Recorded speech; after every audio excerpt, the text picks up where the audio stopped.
not until the fourth walk, so. This is KHQA Overtime with Chris Dewar. Brought to you by Con Communications. This is KHQA. It's your news now. And this is Saturday, January the 4th, and you have entered overtime. And on a weekend when you would technically stay warmer taking up residence in your freezer than you would standing outside, why not just tip back the Barca-Lounger, throw on another Afghan, sequester yourself inside your home with all that milk and white bread you hoarded at the local grocery store earlier today, and let the KHQA sports team do the work for you. And our duties begin tonight with a battle of nationally ranked collegiate powers taking on each other in Canton in basketball. Culver Stockton, number 18 in the country, number 5 Evangel. Happy birthday, by the way, to the ubiquitous Culver Stockton SID John Shield, good guy. Wildcat defense a bit porous early, but James Johnson trying to put the gleeps to that. Tell you what, an aberrant night of shooting threes until this right there. Jalen Jarrett from outside knocks down a triple. All of a sudden, Culver back to within 17-14. Zach Klein, though, had answers for Evangel. He had 2 of his 25 there, extends the lead for Evangel to 24-16. Then Brody Wingert with another bucket to extend the lead out to 32-27. Nice little flourish here from Jermaine Jones by the Wildcats. A three-point play the traditional way. Culver down 38-31 at the half.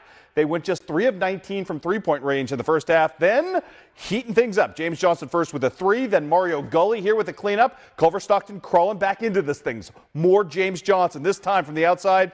2 of his 12 points in the night, but he was just 4 of 19 from the field was Mr. Johnson. CJ Adams cutting to the rim right here. Makes it a 44-43 game in favor of Evangel. And finally, the Wildcats get their lead, their first and unfortunately only lead of the game as Jonathan Miller hits it right there. More Mario Gully with a nice night with 18 points. Culver Stockton, though, gives up ground late and never gets back into this thing. The Wildcats end up losing tonight by the final count of 90-72. Would the news be better up the road for John Wood taking on Blackhawk East in the New Year's Classic? Early on in this one, Aaron Hines playing creator, hooking up right here with Ernest Arena for the reverse lay-in. At the other end, though, it's our old friend Nick Driscoll, the pride of Hancock County, knocking down a 3 right here to tie this game up at 23 apiece. TJ Tisdale, nice backdoor pass here looking for Aaron Hines, who converts for 2 of his 13 points of the night. Torrance Evans going to hit the pull-up jumper at the other end as well. We're going back and forth. Second half, though, John Wood about to do the pull-away thing. Up 2 here, TJ Tisdale gets his first shot blocked, but gets the putback. Tisdale huge in the second half with 22 points and 10 rebounds. More to come in this one. Jordan Johnson to Tisdale for the bucket, the Band-Aid, and the three-point play. Then Johnson doing it of his own accord, this time wide open for 3, knocks that down. Tell you what, John Wood just would not keep coming in this one. However, at the other end, the answer from Blackhawk East, Torrance Evans with the jumper. John Wood, though, still up 10 at that point. Here come the Blazers to finish things off. Mr. Johnson with the finger roll, the bucket, and the completion of a 79-61 victory for the Trailblazers. They're back in action against ABCD Prep, I should say, coming up tomorrow at 3 o'clock. If you want to brave the cold weather, head on out to Mountain Dew Court. That should be some fun basketball. News not so fun tonight up in Macomb for Western Illinois, losing to William and Mary 78-68 at Waste Management Court. Garrett Covington, though, the bright spot for the Leathernecks with a career best 26 points in that ball game. Also today, great win on the road for Illinois College, which blows out Blackburn 91-64. Brandon Berry, one of 3 Blue Boys in double figures in that ball game. The news not quite as good today for HLG, ends up losing on the road to Freed Hardman. Final count in that ball game was 74-56. Stephen Campbell had 11 points in that ball game in the loss. Now, while both the Quincy High and QD boys basketball teams enter the January slate fighting to get their way back over the 500 mark, it might surprise you to realize that the Gem City does play host to a nationally ranked boys basketball squad. The Quincy Saints are currently rated 35th in the entire nation among all homeschool programs and spent this weekend hosting their own invitational. Tim Hickman's squad drew a team out of Nebraska this morning in the championship semifinals, that team being Omaha Lightning to be precise. Tim not looking very happy. He should be a little happier. His team got off to a fantastic start in this ball game. game. And it started off with a little splash right here. Aaron Peters knocking down the jump shot, and that would touch off a bit of an avalanche early on. Check out Christopher Hickman here. This is the old vintage Darren Williams move. Pretty stuff coming around the horn, unguarded, extends the lead out to 10-4 eventually as Mr. Hickman hooks up with Mr. Peters again in transition, and then it's Stephen Javot from the outside, extending the lead, actually on the inside, I should say, to 10-4 at that point. Tell you what, the homeschoolers would just not stop. The Saints looking to Ben Kasula. This kid's got a beautiful jump shot, and it's feathery and good from 3 right there. How about the same guy, different angle, same result? Ben Kasula knocking things down. Also took a big, nasty gash to the nose. Was wearing the crimson mask like old school wrestling for a time. Just kept fighting through it. More from the three-point distance stuff right here. Christopher Hickman, just a freshman, another triple. The lead 10 at this point, and just got prettier from there on out. Jordan Hickman with a steal, hooking up with Jake Tracy, who finishes nicely. Then more from Ben Kasula, the steal, and then just to beat the half, it's Kasula again with a pretty buzzer beater. It was all Quincy homeschool in the semifinals all the way, taking out Omaha Lightning big time in this one. Final count 68-41. That was the good news for the Quincy Saints. The bad news, they couldn't get over the hump, I should say, against a frequent tormentor in Lakeshore today. 40-35 was your championship score. Stephen Javot with 13 points in the loss, but the Saints doing some wonderful work. We'll talk a little bit more about their unique story and this unique program on KHQA coming up Tuesday night at 6 o'clock. We did have a couple of high school basketball games on a really light schedule that survived the weather scare today.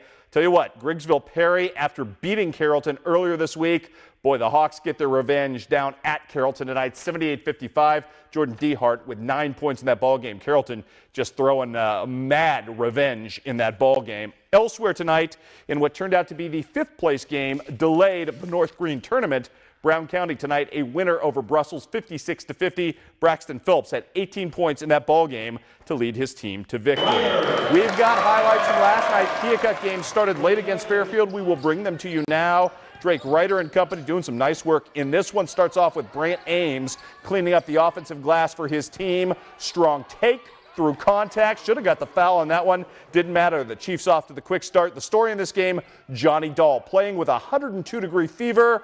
He was scorching hot from beyond the arc. 23 points in the night, but that ain't all. Johnny Dahl, Mr. Triple-Double in the night, had 11 assists and 10 rebounds to go along with it. And another splashy 3 right there. Ryan Siebold played very, very well as well for the Chiefs in what turned out to be a walk-away victory as Keokuk beats Fairfield 66-51 to start the new year on a very good note. And speaking of starting on the new year, off on the right foot, the Quincy Notre Dame Raiders placed 3 as champions today at the Argenta Oriana Invitational, including Darren Stevens, who wins this event for the 4th time in his career. Also victorious, Jeffrey Haley at 195 pounds for the Raiders, and Ashton Myers, the rising freshman, who won today at 106. So congratulations to the Raiders, who I believe finished 4th as a team in that event as well. And we'll have more wrestling highlights from Q&D Quincy High and Pittsfield coming up on Monday. We've got plenty more ahead here on Overtime, including a big weekend, a successfully big weekend for the Quincy Notre Dame Lady Raiders basketball team. That's coming up next.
You're watching KHQA Overtime with Chris Dewar.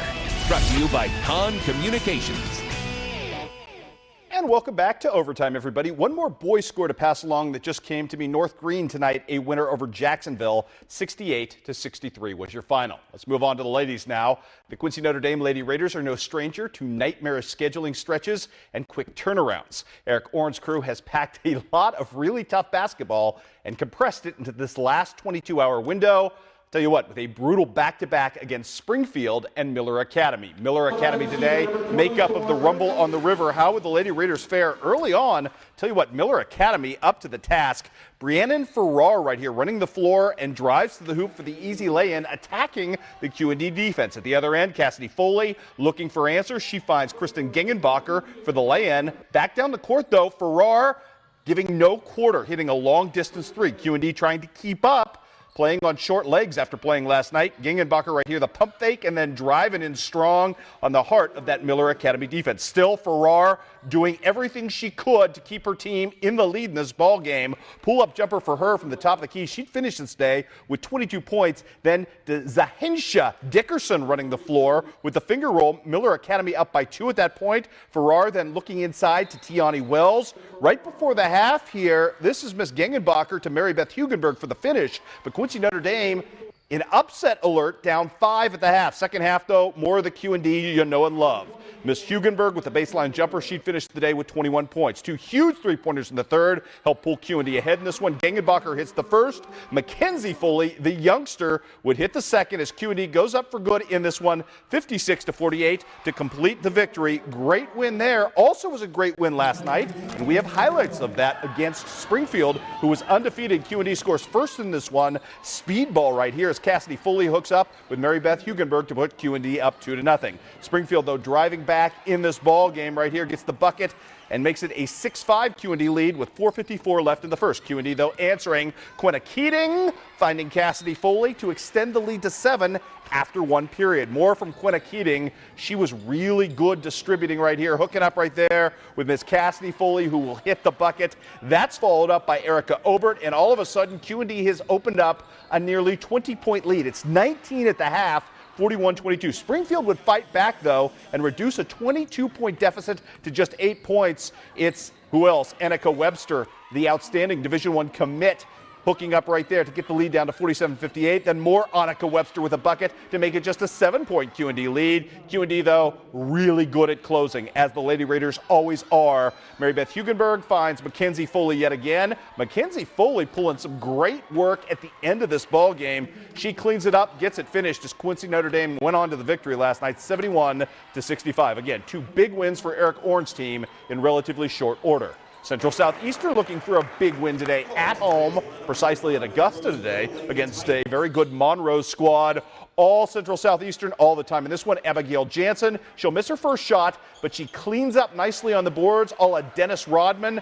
Nice putback right there, or more modernly, Kenneth Fareed, if you like. Great take for her. Finishes. Kara Twaddell just red hot to start this thing. 3-ball from Twaddell, knocking down shots. They were leaving her wide open. Why not? 14-7 lead for Central Southeastern early. They would just continue to build on it. Great transition bucket right here by Aaron Flessner, the defensive specialist, who can also clean house a little bit at the offensive end. And then it's Miss Flessner looking for an open bucket right here from Dakota Lipkeman. Lipkeman doing some work as well from the outside, knocking down a triple. Madison Steinkamp not pictured with 15 points in the win. Kara Twaddell had 13 as Central wins, as you see, going away in that ball game. Also today, Pittsfield Pleasant Hill gets a win at home over Western, 41-31. Rachel Clowers leading the way with 14 points in that ball game. Last night, again, highlights we didn't get to show you because of the late start in the Gate City. Keokuk taking on Fairfield. This girls' contest was kind of a slugfest in this one. Kelsey Waters gets it going. The easy opportunity off the great high-low pass. Then some 3 balls flying right here. Mackenzie Peasley knocking down a triple. She's just a freshman and a pretty darn good one. Also, Lakin Bolts, she's not a freshman, but she is a good one. She can do it all. Bowl, knockdown jumpers. Very talented young lady. Had 3 there of her 18 points of the night. More from Mackenzie Peasley right here in transition. That's a three-pointer the hard way. Bucket, Band-Aid, and the foul to complete things. Then more from Lakin Bolts to beat the buzzer. It was Keokuk winning last night by the final count in this one of 45-34. We also had some college basketball to pass along from today. The news not very good on any front. Hannibal LaGrange, a loser at Freed Hardeman. Ashley Hurd Spencer, though, the one bright spot for the Lady Trojans in this one, as she picks up her 1,000th career point in that ball game. Culver Stockton runs into a buzzsaw today in the form of Evangel. Final count in that one, 64-47. Randy Lee Plunkett leading the way. RLP with 10 points in the loss for the Lady Wildcats. Now, in an effort to make the voting a little more fair this month and avoid the holiday sluggishness, we decided to push the Con Communication Connection one extra week. So we will have a 5th option now for you to vote as the potential play of the month for December when the ballot goes up on our website, I promise you, on Monday. And remember, if you cast a vote, you become eligible for a prize package from Con. This week's nominee, a 2-folded one from Gage Klitz, the Destroyer. Slam dunk bonanza, if you will. He had one last night against Pittsfield, the pretty alley-oop from Lance Bulig. And Lance Bulig has apparently developed a very, very good, telekinesis, I guess, if you will, for the dunks with Gage Klitz. This one, though, comes courtesy of Cody Hildebrand. A couple of big dunks for the big fella, as Gage Klitz is your 5th and final nominee for the Con Communication Play of the Month for December. Meanwhile, here's a look at the other finalists you will have a chance to vote on coming up on Monday at connecttristates.com. Trevor Meny from Palmyra with the outstanding no-look pass that he threw a little earlier this month. Also Michael Blewett from Liberty, great buzzer beater for him a couple of weeks back. Lucas Daniel also with a tip-in for North Shelby basketball. And Dakota Huss represents the Wrestlers with a brutal pin for Illini West that came against Camp Point Central. So all of those nominees go up on Monday. Be sure to vote. You could win big coming out of it. Coming up next, more overtime, including a look at a busy day of NFL playoff action from the Wild.